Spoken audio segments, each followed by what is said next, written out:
ఇంగ్లాండ్తో test సిరీస్కు 18 మంది సభ్యులతో కూడిన భారత జట్టును బీసీసీఐ సెలక్షన్ కమిటీ శనివారం ప్రకటించింది. టీమిండియా టెస్టు కెప్టెన్గా శుభ్మన్ గిల్ నియమితులయ్యాడు. సాయి సుదర్శన్, హర్షదీప్ సింగ్ వంటి యువ ఆటగాళ్లు తొలి భారత జట్టులో చోటు దక్కించుకోగా, కరుణ్ నాయర్, శార్దుల్ ఠాకూర్ వంటి వెటరన్ ప్లేయర్లు తిరిగి రీ-ఎంట్రీ ఇచ్చారు. అయితే ఈ జట్టులో స్టార్ పేసర్ మహమ్మద్ షమీకి చోటు దక్కకపోవడం అందరినీ ఆశ్చర్యపరిచింది. టెస్టు క్రికెట్లో అపారమైన అనుభవం ఉన్న షమీని సెలెక్టర్లు ఎందుకు పక్కన పెట్టారన్న ప్రశ్న అందరిలోనూ ఉత్పన్నమవుతోంది. ఈ క్రమంలో ఇంగ్లాండ్ టూర్కు షమీని ఎంపిక చేయకపోవడంపై BCCI chief selector Ajit Agarkar clarity ఇచ్చారు. షమీ గత వారం రోజులుగా కాలి మడమ నొప్పితో బాధపడుతున్నాడు. కొన్ని ఎంఆర్ఐ స్కాన్లు కూడా చేయించుకున్నాడు. 5 టెస్టుల సిరీస్ మొత్తం ఆడే సామర్థ్యం అతనికి ఇంకా రాలేదు.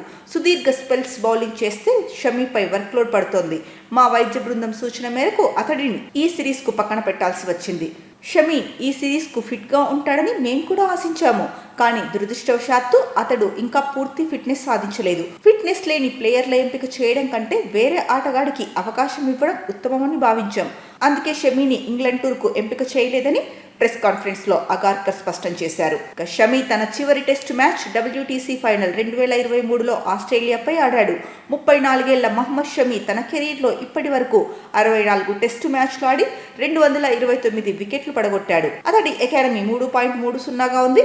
ఈ ఫార్మాట్లో అతను 6 సార్లు 5 వికెట్ల హాల్తో సత్తా చాటాడు. ఇక ఇంగ్లాండ్ టూర్కు భారత జట్టును చూస్తే కెప్టెన్గా శుభ్మన్ గిల్ వ్యవహరిస్తున్నారు. ఇక రిషబ్ పంత్, యశస్వి జైస్వాల్, కేఎల్ రాహుల్, సాయి సుదర్శన్, అభిమన్యు ఈశ్వరన్, కరుణ్ నాయర్, నితీష్ కుమార్ రెడ్డి, రవీంద్ర జడేజా, ధ్రువ్ జురెల్, వాషింగ్టన్ సుందర్, శార్దుల్ ఠాకూర్, జస్ప్రీత్ బుమ్రా, మహమ్మద్ సిరాజ్, ప్రసిద్ధ్ కృష్ణ, ఆకాష్ దీప్, హర్షదీప్ సింగ్ మరియు కుల్దీప్ యాదవ్.